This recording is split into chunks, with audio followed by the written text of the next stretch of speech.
Well, hello and welcome to this week's episode where I'm going to be tackling a really popular topic. So I've gotten more than one email about this. You guys know I'm going through the process of honoring some questions that have come into my various platforms for the next, now it's 8 weeks.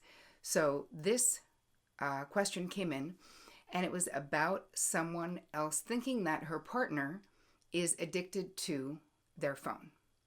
And that the phone is always with him, and that anytime she wants to have a real conversation or a difficult conversation, he's looking at his phone. He is like, no, this is important. So she basically noticed a massive change in his behavior because they've been together for about 20 years. And in the beginning of the relationship, it wasn't as prevalent, the whole phone addiction, and that everyone in the world has a phone.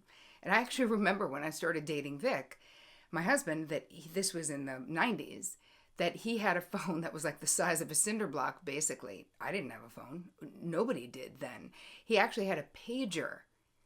I used to page him from a from a street phone. Hello, phone booth? Have you ever heard of that? Anyway, that's how old I am, people. But I really felt for the woman who was writing it in, and I feel like this is something we really have to talk about and deal with because it's happening and it's real, and there's tons of science out there. This isn't just like, oh, it's rude. It's not about it being rude. It's about, is it really detrimental to the intimacy in our relationships? And actually, is it detrimental to your brain if you are really legitimately addicted to your phone or your device? Call it a phone, but it could be anything that is a device. So let's just start with what is happening to your brain on your phone. What is actually going on? Well, it hits the same part of the brain center that any other addiction hits. So it's the same reason. There's a reward. We are seeking a reward. That reward that you get when you go onto Instagram or anywhere else is a hit of dopamine. Right? So this is a hormone, a chemical that gets naturally released in your body when something good happens. It makes you feel good. And it's actually the same thing that like heroin addiction, let's say what it does.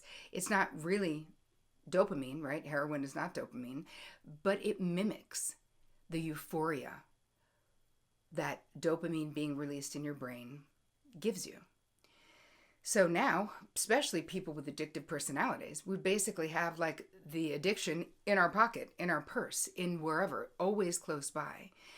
So how do you know if you have a problem? I mean, there's lots of ways to know, but are you ever without your phone? Do you have any rules or boundaries or regulations around your own phone use for you and then within the relationship? So that's one question. Do you have your phone in your bedroom with you? Do you have your phone out when you're out to dinner with friends? Do you regularly scroll through Instagram feed or Facebook feed instead of being with the people that you're with? Has it become that socially acceptable to be completely absent from a conversation in your own life? Because the truth is, it is so normalized. Younger generations who actually came up with cell phones at an early age may not even think that this is not normal, but they may feel unsatisfied in their relationships. And I promise you, this is an indicator of why you feel unsatisfied. So what happens psychologically when we turn to the phone? Well, if you are not someone who likes a confrontation, who can have a hard conversation, you may feel compelled to be on your phone to avoid feeling the way that you want to feel. Think about it. Like any other addiction, what are we doing? We are mood altering, right? We don't like the way we feel. We don't want to be bored. We don't want to be left with our own thoughts, our own feelings. So what do? We go onto Facebook. We go onto Instagram. And what does this do? Instead of being in a problem-solving place with whatever is actually happening in your real life, you're using this as a focused distraction so that you don't have to feel your feelings. But of course, like everything else, they just numb the feelings temporarily. If there's something you need to handle, it doesn't go away simply because you scroll 10 hours a day on Instagram, right? That doesn't actually work. But it does explain why it's so easy to fall into that iPhone or whatever it is hole, and how time can just fly by when you're doing it. So there's studies out that talk about this concentrated distraction and what's happening to our brains, our ability to retain information, our ability to really understand things is lessening with all of the distractions that a cell phone or a device create. You can go from one distraction to the next distraction to the next distraction. And although you may be concentrated in the moments that you're reading whatever it is you're reading, but swiping onto the next, this has actually done something to our ability to be present, to our ability to give our attention, our focused attention, to something in a longer experience. So why do we care, and how is this impacting relationships? And let's get back to the relationship in question, the woman who wrote in talking about her partner always being on the phone, and that they've had many, many fights about it. The same way, if someone has a drinking issue and they're in denial of having the drinking issue, maybe you're the one in the denial of having the issue, and how that will create a lot of conflict within your relationship. So one way for you to know if you have a problem, maybe you don't think you do, you could ask the people in your life if they've ever been put off or their feelings been hurt, because while they're trying to tell you something, you're actually scrolling on your phone. So that would be one way. And listen, you know it. If you have a problem with your phone, you know it. Or if you're in a relationship with someone who has a problem with technology, you know that too. But the important thing is about your brain, right? This is bad for your relationships, but it's actually bad for your brain. So I don't know about you, but I need to hold on to all the brain cells I possibly can, as I'm not 25 anymore. I don't need anything that would be accelerating my ability to not hold on to facts and figures, you know? I actually watched, there was a TV thing on, there was a study done with, what's his name? Anderson Cooper, that's his name. And he was in a lab, and they put him to electrodes on his hands and his heart and his head, so you could monitor how his body would respond to, someone like that is probably on their cell phone all the time, and part of it is an excuse is work, right? That's what he was saying. So they put his cell phone out of reach of him, but then started sending text messages, but not allowing him to check it. And his body, he physically responded by starting his heart rate started to elevate. He started to sweat a little bit, like his body was reacting as if he were in withdrawal. Very similar symptoms. Afraid he was going to miss something or whatever it is that was happening in his mind. But even someone who is so aware of the tech stuff, because he's on the cutting edge of all of this stuff, he couldn't control the way his body responded. And the statistics, and I was looking at statistics from, I think, 2016, and it was like ridiculous the number of times that people look at their phone a day. I wanted to say it was like, I don't know, maybe it was 20 times, and it was not. And then they did this whole study that talked about by the end of our lives, we'll have spent over 5 years with our face in a screen. I was like, wow, that is depressing. So anyway, all the reasons why you want to have a healthy relationship and a positive relationship with technology. It's amazing. It makes the world small in a good way, sometimes a bad way too.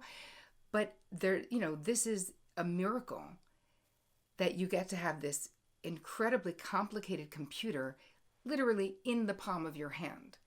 And there is such thing as too much of a good thing, and then it becomes a toxic thing. So if you think you have a toxic relationship, or someone in your life does, I'm going to give you some ideas today of things that you can do to start to change your relationship. As everything I teach, awareness is step one. You have to be aware that there's a problem, and you have to actually want it to be different, because it's going to require you to do something different to make it different. So how would you do that? Well, the first thing is, don't have your phone so close. Make it an effort to get to your phone. So if you always have it on you, maybe not. If you're home, have a place in your house that's 3 rooms away from you that you keep your phone. People don't need to have instant access to us. And I think that something about phones, everything is so instantaneous that it's almost like our natural boundaries that we might have just gone out the window. Where we feel like if someone texts us, we need to text them back, or we need to get back within a day. That's not true. You determine how instantaneously you're going to respond to others. And I think it's very easy to get caught up in what other people want. The same way, if you have weak boundaries in life, that might translate to having weak boundaries with technology in your life. So first thing, move it away from you. Second thing, no phones in your bedroom. Just no. Get an action. It won't kill you. Just remember alarm clocks. They're a thing. They still exist. Get an alarm clock and just set that if you need that. Phones in your bedroom are so bad for sleep hygiene and for so many other things. So my feeling is keep that space where you sleep and where you have sex. Keep it sacred for those activities. And don't have it be like a working bed, because that really does take away from the sacredness of the space. That means everything can come in. And your bed is a place where you want to either be concentrating on yourself because you're falling asleep, or concentrating on your partner if you're in a relationship, because it's just the two of you. So out of the bedroom, out of the bed for sure. Another thing is having rules. Like the same way that if you follow my work, you know that I will suggest that couples have what I call a couple vision of how do you want to spend your time? How are you going to spend your money? Where do you want to go on vacation if you can do that? Like having agreements around things so that you're creating a shared reality, and that there's shared respect, like mutual respect of what each of you want. This is the same thing. And what the woman who wrote in was talking about, that she's tried this, but her husband just thinks that she's controlling. She sees a change in him, but he's in denial of that change. So part of it is you have to come to some kind of agreement. No phones at dinner. I mean, unless you're waiting for an important call, and that's fine. Regularly, on the regular, turn off all the notifications. Why so many notifications? Why? I've got all of mine on silent all the time personally, because I'm easily distracted and have an addictive personality. So I know that about myself. So I don't need pinging to tell me that I should stop what I'm finally doing to look and see who liked something on Instagram. You have to protect yourself, or at least I protect myself from my own worst instincts when it comes to this tech stuff. And I'm sure it's different for people who grew up. I grew up in an era where it was not. Everything was on paper. Like your dentist didn't put stuff into a computer. They wrote things on files and put it into a file cabinet. That was a very different time. And as much as there's so much good that's come with this advancement in technology, there's also so much bad, and there's so much we don't know yet. Because all of these changes have really happened in the last 2 decades. When you think about how omnipresent cell phones are, even in third world countries, even in places that don't have anything else, people have phones, and it's negatively impacting the culture there. There's so many things that I've been reading when I was preparing to actually do this episode for you. Because the woman who wrote in about her husband, that wasn't the only email that I got about people saying, I really think that my tech addiction or my person's tech addiction is negatively impacting our relationship. So if you can come to an agreement, no phones while you're eating, and that you can ask each other to put the phone down. If you want, I want to talk to you about something. Can you please put your phone down? I'll wait. There's no way in hell I'm ever having a conversation with anyone, not anyone, who's looking at a screen. And is that because I'm so fancy? No. But it is because I think that what I have to say matters. And at the very least, you can pretend to be paying attention, at the very least. So I'm not mad. I don't need to be angry about it. If someone is there, I'll say, you know what, I'll actually wait until you're done. Oh, no, I can do both. Oh, no, I don't want you doing both. So I'm happy to patiently wait until you finish whatever important thing you're doing, like PS scrolling on Facebook, so that we can actually have a conversation where you can look at my face and not be looking at a screen. And I think that there's nothing wrong with that. I don't think that's being demanding, but I do think you've got to be willing to do it for the people in your life as well. You know, it's okay to tell people, hey, I'm really trying to detox a little bit from this whole tech thing. So when we're together, would it be okay if we put our phones away? I mean, as long as someone's not waiting for an important thing or you don't have a babysitter with your newborn, pretty much. Do you remember back in the day when we would go meet people for something? We didn't have phones. We assumed if I'm meeting you on 74th in Amsterdam at 8 p.m., that you're going to meet me there at 8 p.m. So there wasn't all of this play-by-play, moment-to-moment of what is happening. So I promise you, if you're someone who's in their 20s and you're like, wow, I don't even understand how I could live without my phone, you can. We did for decades. It's all going to work out just fine. Another crazy statistic I read was when X number of people were asked, would they rather have a broken phone or a broken bone? More than half of the people said they'd rather have a broken bone. Like, this is bad, right? That is something that is telling you how dependent we've become. And if you want to know what people in the tech industry really think about this, like let's say Bill and Melinda Gates, for example, their kids weren't allowed to have cell phones until they were 14. They knew it was doing something bad to your brain. And I read somewhere that Steve Jobs, when the iPad came out, back in the day when he still had kids that are minor ages, he did not let them have one.